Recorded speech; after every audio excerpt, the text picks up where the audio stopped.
Africa was never truly free. The flags changed, the anthems changed, but the chains? They just became invisible. From the moment so-called independence was handed down, foreign powers made sure to keep control through puppets.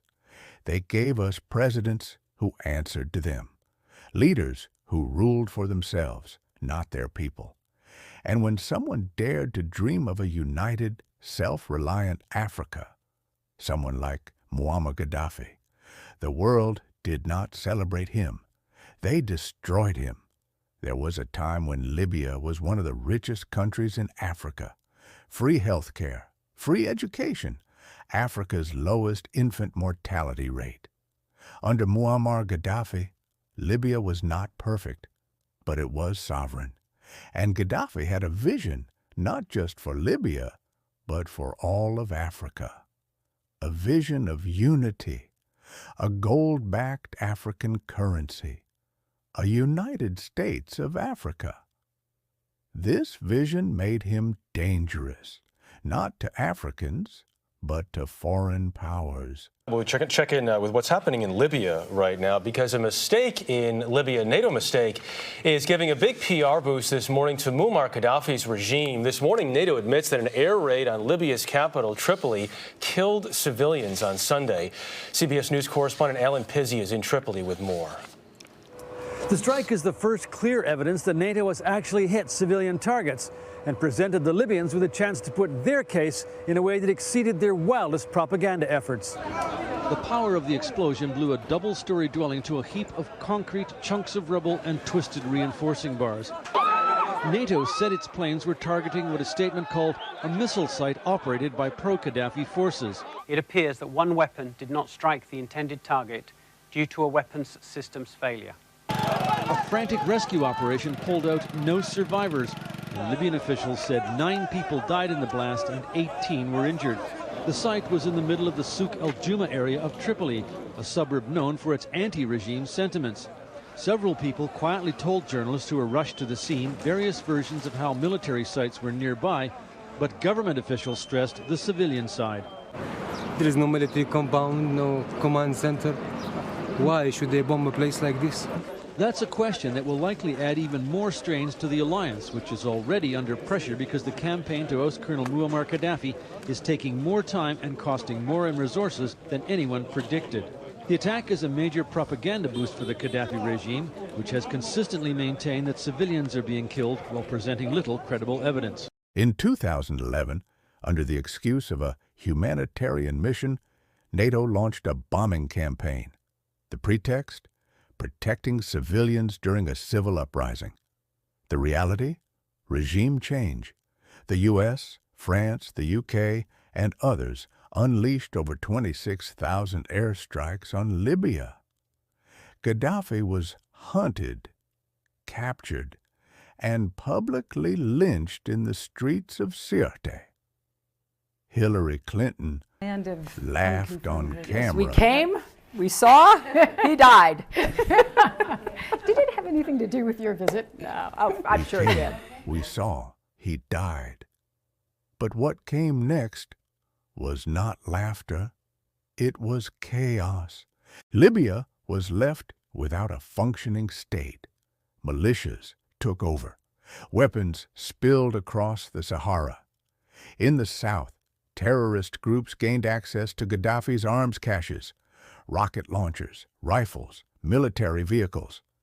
The fall of Libya became the beginning of the destabilization of the entire Sahel. Mali, Niger, Burkina Faso, Chad, Nigeria. A belt of nations plunged into rising violence. Libya was left without a functioning state. Militias took control. Weapons flooded the Sahara. In the south, terrorist groups got their hands on Gaddafi's weapon stockpiles, rocket launchers, rifles, military vehicles. The fall of Libya marked the beginning of the destabilization of the entire Sahel. Militias multiplied. Weapons crossed borders. A belt of nations sank into escalating violence. And beyond the Sahel, another gate opened, the southern border of Europe. Libya, once a buffer and coordinator for African migration, collapsed into chaos. Thousands of Africans fleeing war, poverty, and exploitation began to take perilous routes across the Mediterranean. The same powers that bombed Libya later complained about migrant waves, but it was their bombs that shattered the walls of North Africa. Now, human traffickers, neo-slavers, and armed groups trade African flesh across desert routes. Migration became the consequence of plunder. They exploit our minerals, and we are forced to run. They destroy our economies, and we are pushed into exile. Today, Western media blame Islamist groups for the instability in the Sahel. But look closer. Who armed them? Who created the vacuum in which they thrive? The chaos did not come from within. It was imported from Libya, from foreign bombs, and from a war for control over resources. These so-called terrorists are not preaching religion. They kill, loot, and seize Africa's natural wealth: uranium in Niger, gold in Burkina Faso, coltan in Mali, and the DRC. They control trade routes. They tax miners. Through them, foreign companies gain access to African resources without accountability. And then, arrogantly, they dare to say, Africa is poor because it is corrupt, because Africans don't work hard, because it is not democratic. They call us shithole countries like Trump did. They say we have no history like Sarkozy claimed. But the truth is, Africa is not poor. It is being looted. Over $88 billion leaves Africa in illicit financial flows every year. Africa loses more money to tax evasion and exploitation than it receives in aid. The CFA franc still ties 14 African countries to the French treasury. Mining companies extract billions and pay a fraction in taxes. Aid often returns to donor countries through contracts, interests, or political conditions. But we must also face the truth. Africa has never truly been independent. The colonial powers handed us fake independence while placing in power leaders who would serve their interests. Many of these so-called leaders were not nation builders. They were incapable, bloodthirsty individuals willing to sacrifice the future of Africa's youth for a seat at the oppressor's table. Some of our own leaders are not victims. They are collaborators. Many belong to the same secret fraternities as the very powers that exploit us. They sign away our land, our minerals, and our sovereignty, not out of ignorance, but out of loyalty to external interests. And here's the deeper reason why the world doesn't want Africa to rise. If Africa had true unity, if it had strong industries, if it built its own schools, satellites, weapons, and defense systems, there would be less to steal. We supply the raw materials, but we buy back everything, even bullets. Which African countries manufacture their own weapons?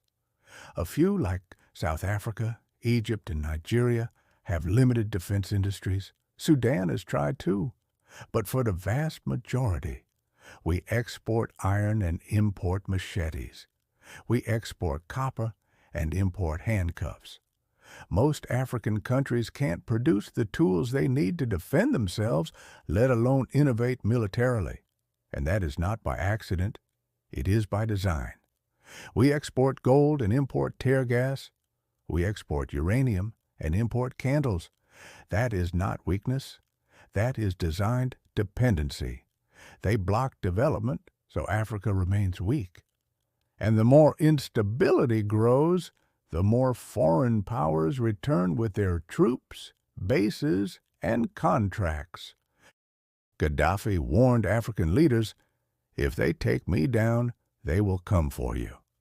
Africa must stand together. He tried to build African banks. He funded satellites for Africa. He spoke of one passport, one currency, one army. But for that, he paid the price. And today, the Sahel pays it too. This is not a call for revenge, it is a call for truth.